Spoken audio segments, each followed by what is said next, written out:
ಕರ್ತನಲ್ಲಿ ಪ್ರೀತಿಯುಳ್ಳ ದೈವ ಜನರೇ, ನಿಮ್ಮೆಲ್ಲರಿಗೂ ಕ್ರಿಸ್ತನ ಸುಮಧುರ ನಾಮದಲ್ಲಿ ಈ ಬೆಳಗಿನ ಶುಭ ವಂದನೆ. ಇವತ್ತಿಗೆ ದೇವರ ವಾಕ್ಯದ ಭಾಗವು ಅದು ಯೆಶಾಯನ ಪ್ರವಾದನೆಯ ಗ್ರಂಥ 31ನೇ ಅಧ್ಯಾಯ 5ನೇ ವಚನ. ಅಲ್ಲಿ ಹೀಗೆ ಬರೆಯಲ್ಪಟ್ಟಿದೆ: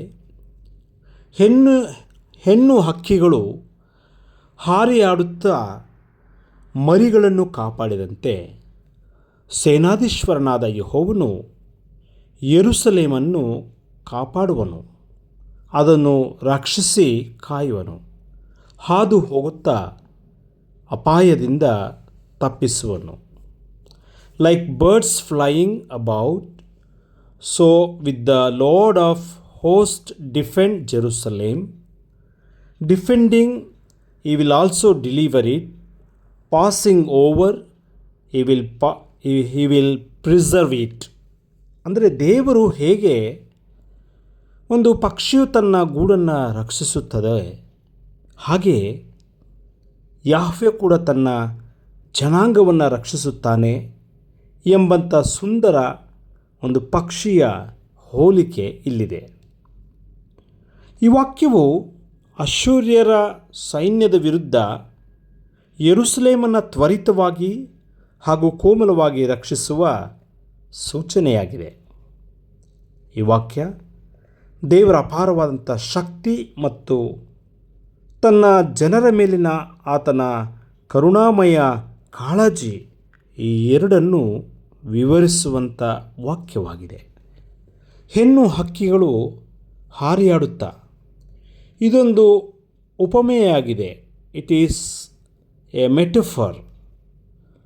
ಒಂದು ಪಕ್ಷಿ ಪರಭಕ್ಷಕಗಳಿಂದ ತನ್ನ ಮರಿಗಳನ್ನು ರಕ್ಷಿಸಲು ಸಿದ್ಧವಾಗಿ ಅವುಗಳ ಮೇಲೆ ರಕ್ಷಣಾತ್ಮಕವಾಗಿ ಹಾರಾಡುತ್ತಿರುವಂಥ ತಾಯಿ ಹಕ್ಕಿಯನ್ನು ಈ ವಾಕ್ಯ ಭಾಗ ಚಿತ್ರಿಸಲ್ಪಟ್ಟಿದೆ. ಆಕ್ರಮಣಕಾರಿ ಅಶ್ಶೂರ್ ಸೈನ್ಯದಿಂದ ದೇವರು ತನ್ನ ಜನಾಂಗವನ್ನು ರಕ್ಷಿಸುವಂಥ ಪರಿ ಇದು. ಹೆಣ್ಣು ಹಕ್ಕಿ ದೇವರು ತನ್ನ ಮರಿಗಳ ಜೀವವನ್ನು ಉಳಿಸುವುದಕ್ಕಾಗಿ ಹೋರಾಡುವಂತೆ, ಇಲ್ಲಿ ಸ್ವಾಮಿಯು ತನ್ನ ಜನರಿಗಾಗಿ ಹೋರಾಡುವಾಗ ಅವನ ಶಕ್ತಿ ಮತ್ತು ನಿರ್ಭೀತ ಸ್ವಭಾವವನ್ನು ಹೋಲಿಸಲಾಗಿದೆ. ಚರಿತ್ರೆಯಲ್ಲಿ ಈಜಿಪ್ಟ್ ದೇಶದಿಂದ ಯಾವ ರೀತಿ ಇಸ್ರಾಯೇಲ್ ಜನರನ್ನು ಕಾನಾನ್ ದೇಶಕ್ಕೆ ಕರೆಕೊಂಡು ಬಂದನೋ, ಹಾಗೆಯೇ ದೇವರು ದೊಡ್ಡ ಶಕ್ತಿಯಾಗಿದ್ದಾನೆ. ದೇವರು ನಮ್ಮನ್ನು ಕೂಡ ರಕ್ಷಿಸುತ್ತಾನೆ. ಒಂದು ಪಕ್ಷಿ ತನ್ನ ಮರಿಗಳನ್ನು ಪ್ರೀತಿಸುವಂತೆ ದೇವರು ನನ್ನನ್ನು ನಿನ್ನನ್ನು ಪ್ರೀತಿಸುತ್ತಾನೆ, ಕಾಪಾಡುತ್ತಾನೆ. ದೇವರು ಈ ವಾಕ್ಯದ ಮೂಲಕ ನಿಮ್ಮೆಲ್ಲರನ್ನು ಆಶೀರ್ವಾದ ಮಾಡಲಿ. ಆಮೇನ್. ಪ್ರಾರ್ಥನೆ ಮಾಡೋಣ. ಕೃಪಾ ಸಂಪೂರ್ಣನೂ ದಯಮಯನೂ ಆಗಿರುವಂಥ ಸ್ವರ್ಗೀಯ ದೇವರೇ, ನಿನ್ನ ಮಹೋನ್ನತ ಪರಿಶುದ್ಧ ನಾಮಕ್ಕೆ ನಿನ್ನ ಮಕ್ಕಳಾದ ನಾವೆಲ್ಲರೂ ಈ ಉದಯ ಕಾಲದಲ್ಲಿ ಸ್ವಾಮಿ ನಿನ್ನ ವಾಕ್ಯವನ್ನು ಕೇಳುವಂತೆ ಧ್ಯಾನಿಸುವಂತೆ ಸಹಾಯ ಮಾಡಿದ್ದಕ್ಕಾಗಿ ಸ್ತೋತ್ರ ಮಾಡುತ್ತೇವೆ. ದೇವೊಂದು ಪಕ್ಷಿ ತನ್ನ ಮರಿಗಳಿಗಾಗಿ ಹೋರಾಡುವಂತೆ, ಒಂದು ಪಕ್ಷಿ ತನ್ನ ಮರಿಗಳನ್ನು ಕಾಪಾಡುವಂತೆ, ಸಂರಕ್ಷಿಸುವಂತೆ ನಮ್ಮ ರಕ್ಷಣೆಗೋಸ್ಕರ ನೀನು ಬಂದದಕ್ಕಾಗಿ ಸ್ತೋತ್ರ ಮಾಡುತ್ತೇವೆ. ನಮ್ಮ ಜೀವನ ಯಾತ್ರೆಯಲ್ಲಿ ಬರುವಂಥ ಅಪಾಯಗಳು, ತೊಂದರೆಗಳು, ಸಮಸ್ಯೆಗಳಿಂದ ನಮ್ಮನ್ನು ಕಾಪಾಡಲು ಶಕ್ತನಾದಂಥ ದೇವರು ನೀನು ಸ್ವಾಮಿ.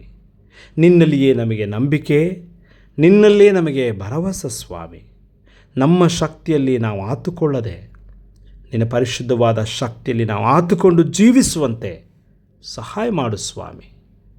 ದೇವರೇ, ಈ ದಿನವೆಲ್ಲ ನೀನು ನಮ್ಮನ್ನು, ನಮ್ಮ ಕುಟುಂಬವನ್ನು, ನಮ್ಮ ಮಕ್ಕಳನ್ನು ನೀನು ಕಾಪಾಡು.